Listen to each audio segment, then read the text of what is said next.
This fucked me up for a while, and I'm still not completely okay, but it's easier to cope.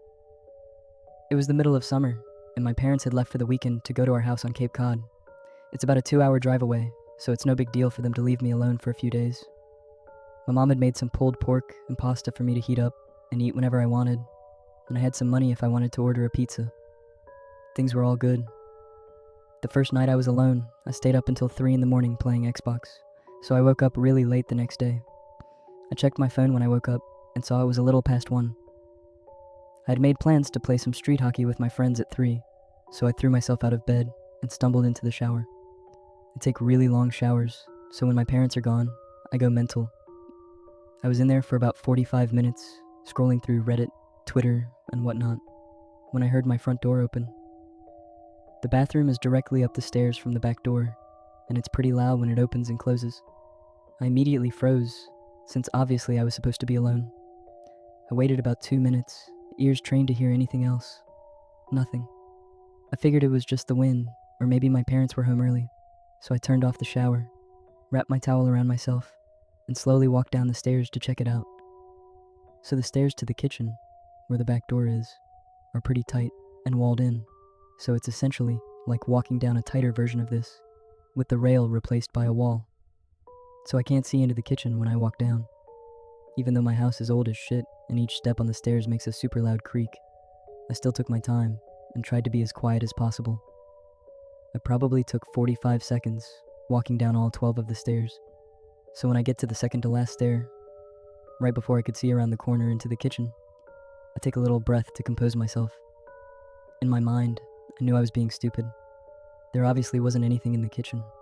There was no way I wouldn't have heard another noise, and there was no reason for them to still be in the kitchen, even if there were burglars or something in the house. After sort of mentally chastising myself for being such a wuss, I sort of chuckled to myself for being so stupid and just normally walked the last 2 stairs and turned the corner into the kitchen. Standing about 2 feet away in the middle of my kitchen, perfectly still, is a man staring straight at me, a massive smile across his face, just staring at me. The thing I remember most vividly wasn't his face or his smile, but his arms. They weren't just at his side. He held them in the strangest, most abnormal position I've ever seen. They were where one would normally hold their arms, but he had rotated them until they were almost completely reversed, and he had lifted them up and a little behind him. I don't know why I remember this so much, but it's just the most demonic, abnormal position I've ever seen. Honest to God, I think I almost had a heart attack right there. Looking back, I can realize how fucking creepy the situation was, but in the moment, I just took a step towards him and punched him as hard as I could in the jaw, sort of half slapping / pushing him towards the ground. The second I connected, I beelined up the stairs, dropping my towel in the kitchen with my heart beating out of control. I fucking sprinted into my room and locked the door behind me. I quickly wedged a chair against the doorknob, as you see on TV. Almost without thinking, I immediately called 911 and, nearly in tears, told the operator what happened.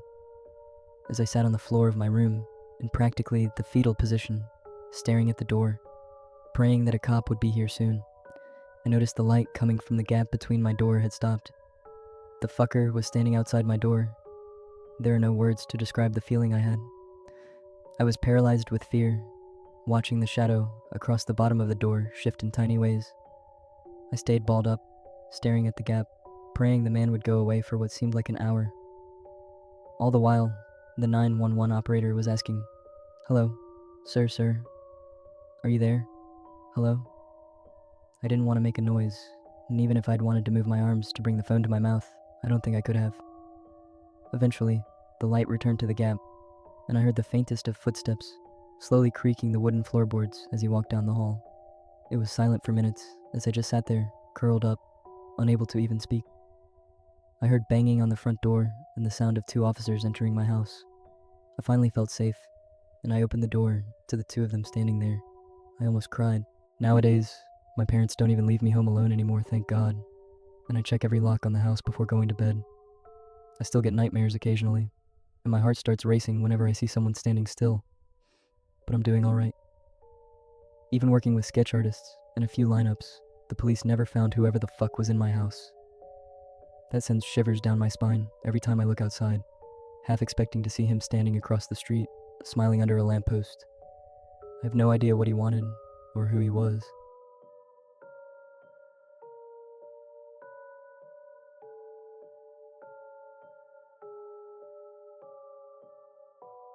It was late one night when this all happened. I was home alone while my mom was at work. Now, a little background story. I was 13 at the time and didn't really believe in the whole paranormal thing. This night really changed everything for me. I am now 15 and I believe strongly in the paranormal. Now on with the story. While I was home alone and my mom was at work, I did the normal teenage thing. I watched movies and played on my phone. By the end of the night, I watched about 3 horror movies, and it was around 3 in the morning, maybe 2:30. I got up to go wash my face and get ready for bed when I started hearing strange noises. I thought it was just my paranoia and anxiety getting to me, so I ignored it. The day before, my friends and I also played with the Ouija board, but nothing really happened. Once I was done washing my face, I had turned off the bathroom light and headed for my room, which was across the hall. While I was walking across the hall, I noticed something out of the corner of my eye.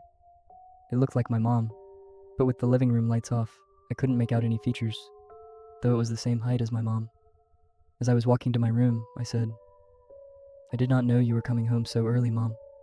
But there was no response. I called out to my mom again, but there was still no answer. I walked back out from my room to see that it was gone. I turned on all the lights in the house to check for anyone holding my pocket knife close to me. I didn't see anyone, so I automatically assumed it was just my imagination.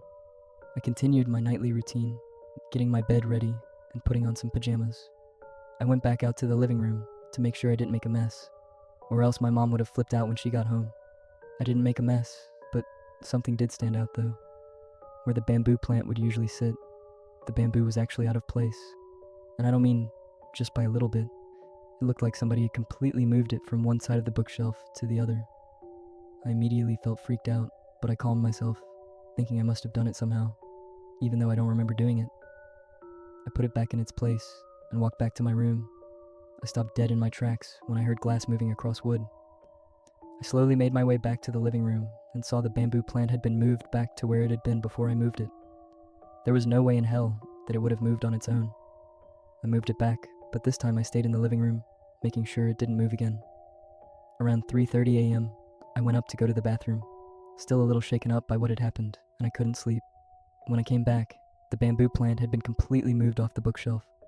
Instead, it shattered on the floor, and glass lay everywhere. I immediately freaked out in my head, but kept calm and picked up the mess.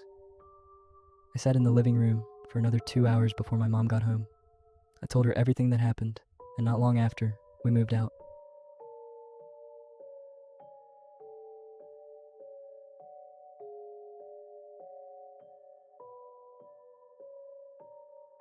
This happened over a decade ago when I was 12 years old. I live in a small town in Oklahoma, and in my neighborhood, the houses are fairly spread apart, separated by woods. It was a school day, so my grandma picked me up from school and brought me home. This was the first year that I got dropped off at my house alone. Before this, I would just go to my grandma's house after school.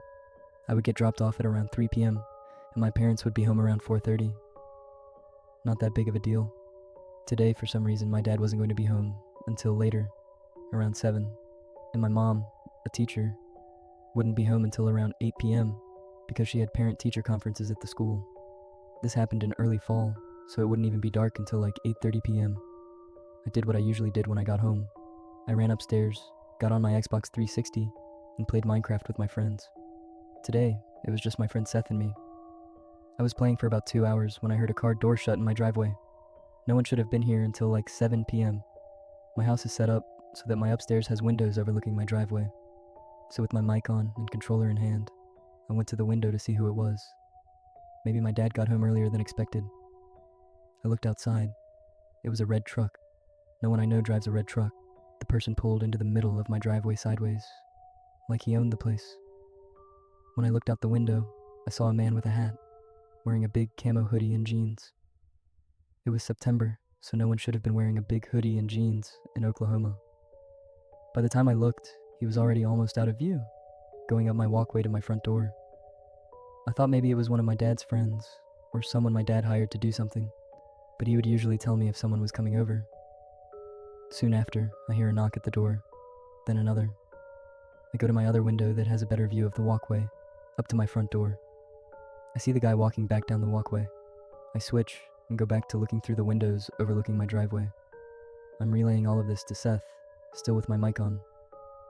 I tell Seth that he's walking back to his truck now.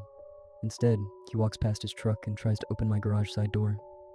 At this point, my heart sinks. I tell Seth that this guy just tried to get into my house. Mind you, it is literally broad daylight at like 5 p.m. Luckily, it was locked, since we sometimes forget to lock it. After he tried the door, he started walking to my back patio. I drop my headset, and I quietly run down the stairs to see what he is doing.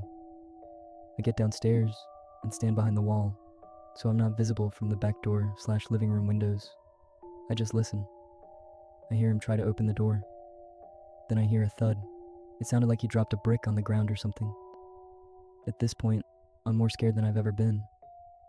I wanted to call my parents or grandma, but I didn't have a cell phone yet. The only phone in the house was in my kitchen.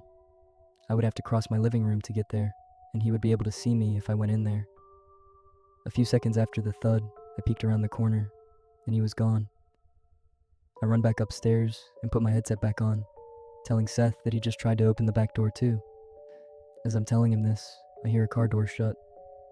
This time, when I looked out the window, he finally got in his truck.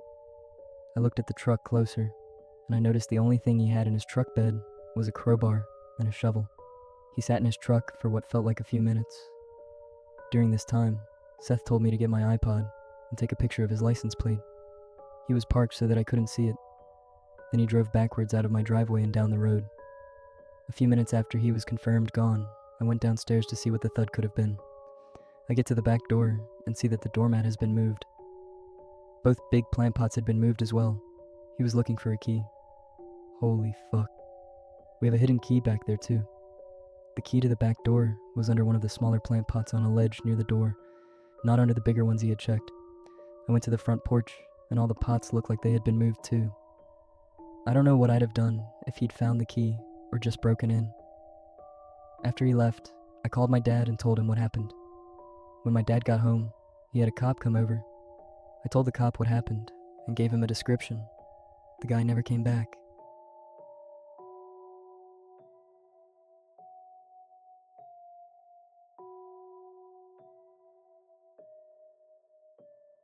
I don't know how long this will be. It took me about 4 days to actually type this out. Got weird mini anxiety attacks when I tried. I'll be the first to admit that I have had a very can't happen to me complex. And that's kind of what occurred in this story. I'm a university student, and I live in a rental house with 5 other people. It is far from ideal, but in this housing crisis we're living in, it takes the sting out of paying a bunch of money a month to exist in a box. This has relevance, I swear.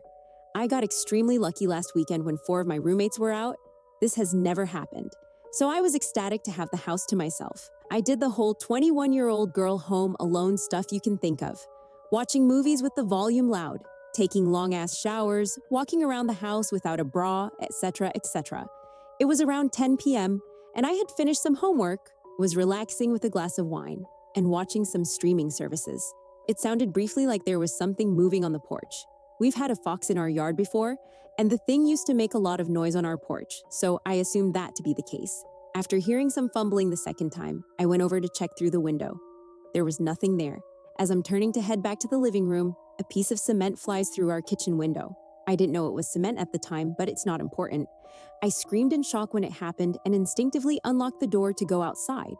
Realizing the danger, I quickly locked the door again and checked the back door to make sure it was locked, even though it's a glass door and wouldn't have stopped someone from coming in. Oddly, my grandma's words came to mind, advice her own mother gave her. If someone tries breaking into your house, turn the lights off. You know the inside of your house better than they do. I shut off the living room lights and managed to turn off the TV, though my hands were shaking. My dad used to give my siblings and me advice on protection measures that didn't resonate at the time. I secured myself in my upstairs bedroom, roast me if you want, and turned off all the lights in the house as I passed them. While walking up the stairs, I could hear the doorknob shaking furiously from the front door.